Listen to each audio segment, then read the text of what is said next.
ఓకేనండి. 2 డేస్ అయినా, 3 డేస్ అయినా, 4 డేస్ అయినా గూడా మీరు ప్రాక్టీస్ అవ్వండి.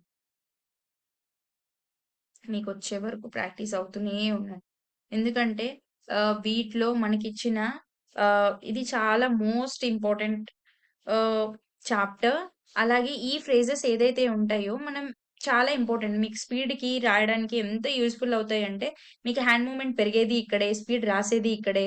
2, 3, 4 వర్డ్స్ కలిపి రాసేది ఇక్కడి నుంచే స్టార్ట్ అవుతది కాబట్టి, మీరు చాలా ఎక్కువ టైమ్స్ ప్రాక్టీస్ చేయాలి. ఓకేనండి. తర్వాత ఇంకా మనకిచ్చారేంటి అంటే గ్రామలాక్స్. అన్నిట్లోనూ గ్రామలాక్స్ ఇచ్చారు. ఫ్రీక్వెంట్‌గా వచ్చే వర్డ్సే గ్రామలాక్స్. ఏది ఒక పారాగ్రాఫ్‌లో. ఏంటి థాంక్‌డ్. మనం మీరేం కంగారు పడొద్దు. థాంక్ ఒకేలాగా రాసాం, థాంక్డ్ ఒకేలాగా రాసామని మనం స్పీడ్‌కొచ్చినప్పుడు అలాగే పారాగ్రాఫ్ రాసినప్పుడు 80 వర్డ్స్ పర్ మినిట్ రాసేటప్పుడు మనం వాటన్నిటి గురించి కూడా డిస్కస్ చేసుకుందాం. ఓకేనా? Next think. థాట్ అనేది డార్క్‌గా రాయాలని. Them line. Was, whose, shall shell, wish, with, when, what, would. ఇంకేమిచ్చారు? ఏవో ఏవో హి. సో, ఇవి గ్రామలాక్స్. ఓకేనా? ఇప్పుడు చూడండి. మీరు ఇవి గ్రామలాక్స్. తర్వాత మీరు ఇంకొకటేంటి అంటే ఆహ్, గ్రామలాక్స్ ఒకటి, ఫ్రేజెస్ ఒకటి. ఓకేనా? ఆహ్, ఇప్పుడు వరకు మీకు అన్ని లెసన్స్‌లో వచ్చిన గ్రామలాక్స్, ఇంకా ఈ లెసన్‌లో వచ్చిన ఫ్రేజెస్ ఎక్కువ టైమ్స్ ఎన్ని ఎక్కువ అంటే అట్‌లీస్ట్ కనీసం 1 వీక్ అన్నా మీరు గనక ప్రాక్టీస్ అయితేనే మీరవి చాలా ఫాస్ట్‌గా రాయగలుగుతారు. అది బాగా గుర్తుంచుకోండి.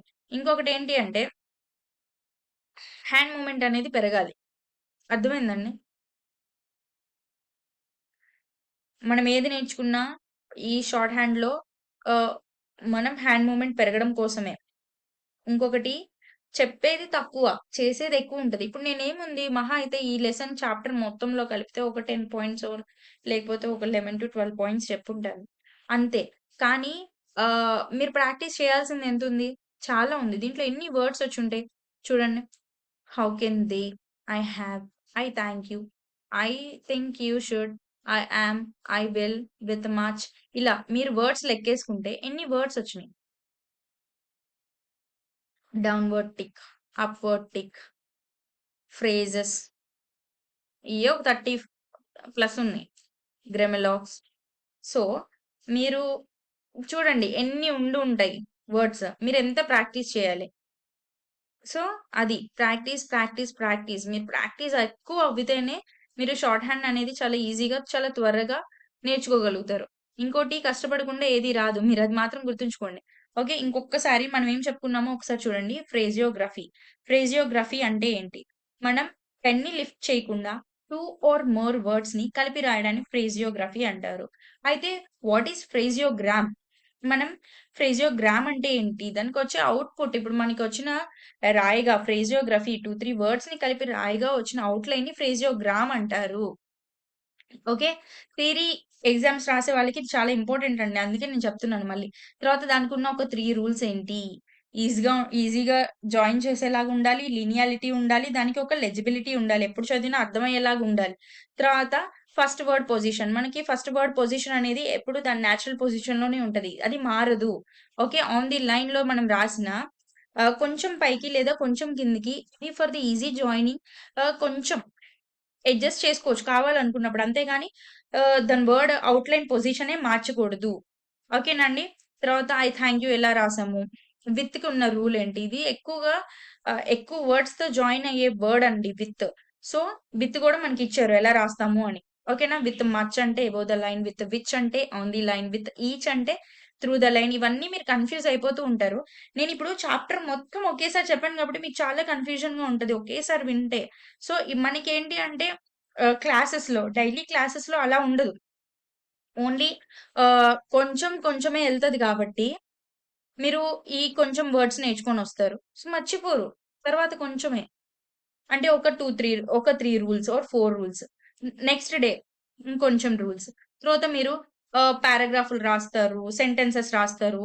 సో, ఒకేసారి ఇప్పుడు మీరు వినడం వల్ల మీరు దీని గురించి మీరేం వర్రీ అవ్వకండి. ఎందుకు అంటే ఇంత లెసన్ ఒకేసారి వింటే మీకు అన్నీ ఇప్పుడు వీటిలో ఇంత ఒకేసారి చెప్పడం వల్ల మీకేమి గుర్తుండదు. అది. అర్థమైందా? కొంచెం కొంచెంగా నేర్చుకోవాలి. పర్ఫెక్ట్‌గా నేర్చుకోవాలి. షార్ట్ హ్యాండ్‌లో అంతే. ఒకేసారి నేర్చుకుంటే గుర్తుండవు. అది. సో, మనం చెప్పుకున్నాయి. తర్వాత మనం ఏం చెప్పుకున్నాం చూడండి తర్వాత ఐ ఎప్పుడు షార్టెన్ చేసుకోవాలి. కే ముందొచ్చినా, ఎం ముందొచ్చినా, ఎల్ ముందొచ్చినా అని చెప్పుకున్నాం. తర్వాత వోవెల్ అనేది అవసరమా ఫ్రేజియోగ్రఫీలో అంటే అవసరం లేదు. కాకపోతే ఫర్ ది క్లారిటీ మనకెప్పుడైనా క్లారిటీ కావాలి అనుకున్న వర్డ్స్ ఉంటాయి. కొన్ని కన్‌ఫ్యూజ్ అవుతాము అన్న వర్డ్స్ దగ్గర మాత్రం కంపల్సరీగా వోవెల్ పెట్టుకోవచ్చు. నెక్స్ట్ హి అనేది స్టార్టింగ్‌లో వస్తే ఎలా రాయాలి?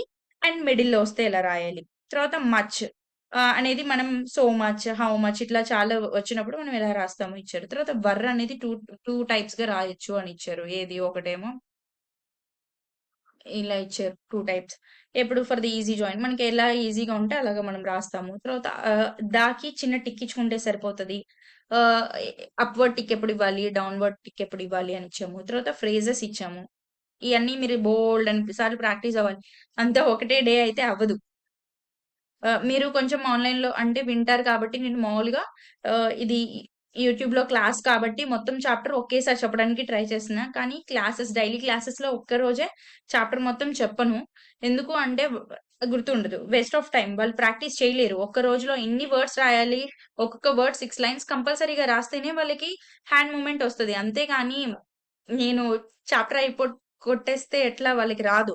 సో, కానీ ఇది అనేది ఒక యూట్యూబ్‌లో క్లాస్ కాబట్టి మీకు లెసన్ మొత్తం ఒకేసారి చెప్తున్నాను.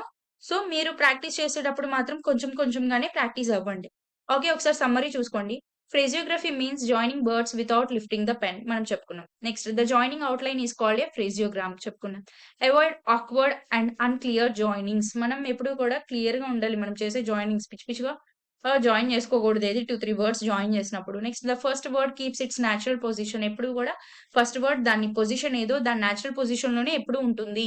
Next small rising or lowering allowed for smooth joining. మనం జాయినింగ్ చేసేటప్పుడు కొంచెం పైకెళ్ళినా, కొంచెం కిందకెళ్ళినా దానికి కంగారు పడాల్సిన అవసరం ఏమీ లేదు. ఓకే. అది అలౌడే. Next words like he, were, much, the have special phrase forms మీకు చెప్పాను. హీ స్టార్టింగ్‌లో వస్తే ఎలాగా, మిడిల్‌లో వస్తే ఎలాగా, ఎలాగా 2 టైప్స్‌గా రాసుకోవచ్చు. మచ్ అనేది జాయినింగ్ అప్పుడు ఎలా రాసుకోవాలి, అనే దాంట్లో అప్‌వర్డ్ టిక్ ఎప్పుడొస్తది, డౌన్‌వర్డ్ టిక్ ఎప్పుడొస్తది చెప్పుకున్నాం. So, next most phrases do not need vowels.